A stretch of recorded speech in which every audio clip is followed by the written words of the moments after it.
G'day guys, welcome to the channel. I hope you all enjoyed today's video. We now have a join button on our channel, so if you would like to become a part of the IFR mod squad, it is greatly appreciated. We also have a Patreon. If the join button is not for you, the links will be in the description.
G'day guys, welcome back to another video. Today we have a build inside of the Corsair Carbide 678C, a really cool water cooling case that we found, and we got to use all of the new Corsair Hydro X series water cooling gear. Firstly, I'd like to say a big thank you for Nvidia for providing the GPU. We've got Asus with the motherboard, and of course Corsair with all of the water cooling gear and the hardware and the case. So the aim of this build was to create a display PC for PAX Australia. This will be at the Corsair booth at PAX Australia 2019. That is October that will be happening, so I hope to see some of you guys there. In terms of customization, we didn't really do too much. The brief was a nice clean custom water-cooled PC. However, we did make that custom plate on the side there, which is actually holding the reservoir in place. That also doubled up to sort of hide all the holes that were in the case by default. Another custom thing that we did is we wanted to add as much white into the build as we could, so we ended up taking a piece of acrylic, engraving the Hydro X logo onto it, just like the original backplate, except have it in white instead of black. So that's what we did. We put it on the Nvidia GeForce RTX 2080 Ti graphics card, which was kindly provided by Nvidia, as I said. So this PC is going to be able to run the latest games with no problems. For some more custom work, we also decided to paint some of the shrouds on the Asus motherboard that Asus kindly provided. This motherboard we're actually going to use in our personal build as well after this has been at the PAX event. We also have some custom sleeve cables. These are cable mod cables with the white cable combs. That's actually all we really had left. Unfortunate that we didn't have another 8-pin because I did want to put the two 8-pins in the motherboard, but we only had one. And this system, it's only going to be on idle anyway on display, so there's no need for two. It's not like we're doing serious overclocking or anything with this system. It's going to be pulled apart eventually. For the CPU, our spare CPU we had was a 9900X, and that's what we put inside the system. As I said, it's just going to be a display PC. 9900X is still a great CPU. It's got lots of cores and threads for multi-threaded workloads and tasks. Also a good gaming CPU, especially paired up with the 2080 Ti, as the graphics card is the thing that's going to be the major influence on gaming performance. And for the power supply, we had the RM 850 watt power supply supplied by Corsair. Now this is the white version, obviously, to go with the theme, even though it is hidden, but still it's good to have all white components. And for the fans, we have the Corsair ML120 Pro RGB fans. They're all set to white and hooked up to the Commander Pro. RAM, we have 32GB of the Vengeance Pro in white, again to suit the theme, and all of the LEDs are set to white as well. In terms of performance, so we are sitting here on idle. I believe it's about 30 degrees, 31 degrees. It does go up and down. Ambient temperature in the room is about 26 degrees, so that's pretty good for an idle system. You can actually see the temperature on the motherboard there. It's got a nice readout on the LED display there. And we actually did crank this up in Prime 95, got all of the cores and threads up to 100% workload, ended up going to about 50 to 52 degrees. So I think that's pretty good performance from the Corsair Hydro X series water cooling. I would like to do more performance tests on it in the future. However, we have limited amount of time to actually test this stuff and get all of our PCs ready for PAX. So that will be coming in the future.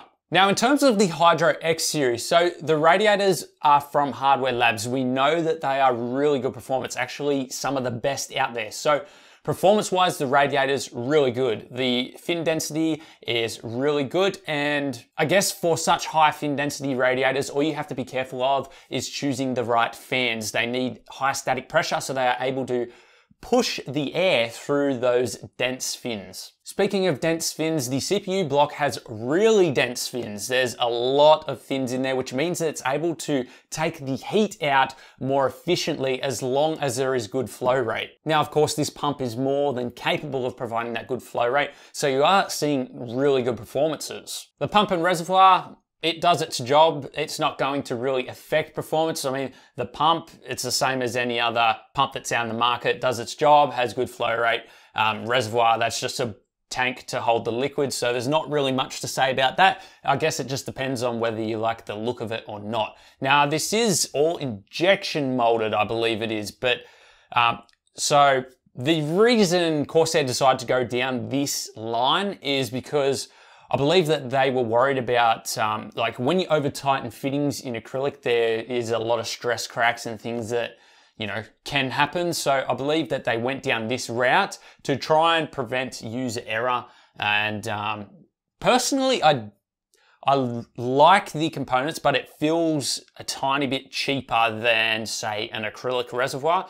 And when I was looking at the reservoir itself, it looks like it's going to be a lot harder to take that thing apart to clean it when compared to a circular tube reservoir where you just unscrew the top cap and you've got access. Whereas this isn't completely circular, so you're not going to be unscrewing it. There's going to be other methods of getting into there, if you can get into there. I haven't personally tried it yet. It is something that eventually I am going to have to do. So I'll have to make an updated video on that.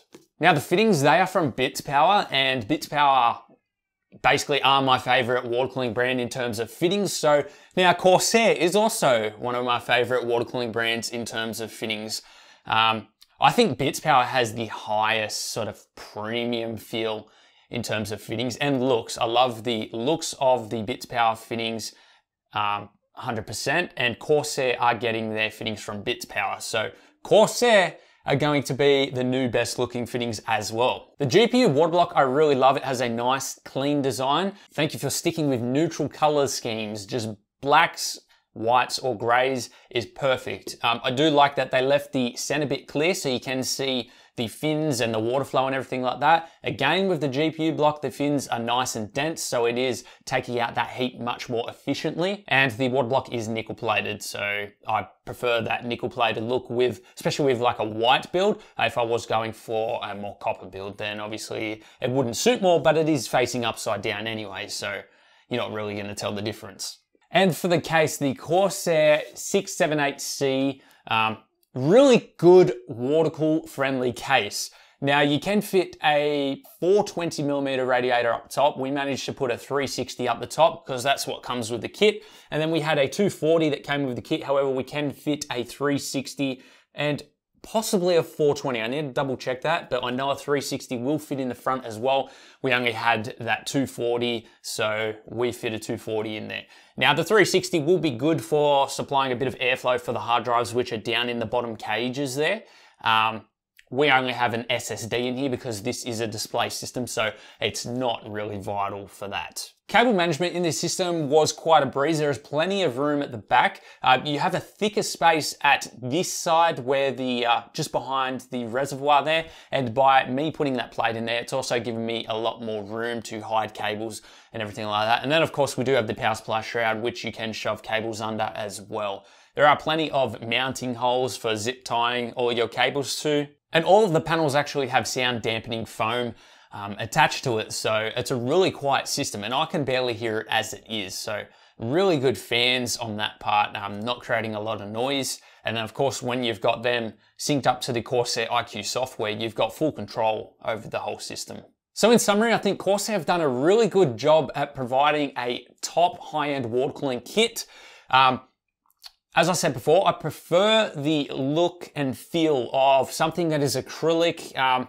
It feels a lot more premium than injection molding. It's like, it feels more plasticky, and but that's not a loss in performance. So if you don't care about the feel of it and you just want to look at it in the system, it looks fantastic. But when you feel it, it does feel a tiny bit cheaper than the acrylic versions. Anyway guys, that is my video on the Corsair Hydro X series. Thank you very much to Nvidia for supplying the 2080 Ti. Much appreciated. Asus for the motherboard, and of course Corsair for all of the water cooling gear and all of the hardware components from Corsair as well, and the case. Thanks for watching guys. I'll leave all parts down in the description. They are Amazon affiliate links. And if you like this video, consider hitting that like button, consider subscribing, check out more videos on the channel, leave your comments down below, consider becoming a Patreon as well if you would like to help support the channel. And if Patreon's not for you, then we also have the join button, which you can join to become a channel member and get some cool little perks. Anyway guys, we'll see you all in the next one.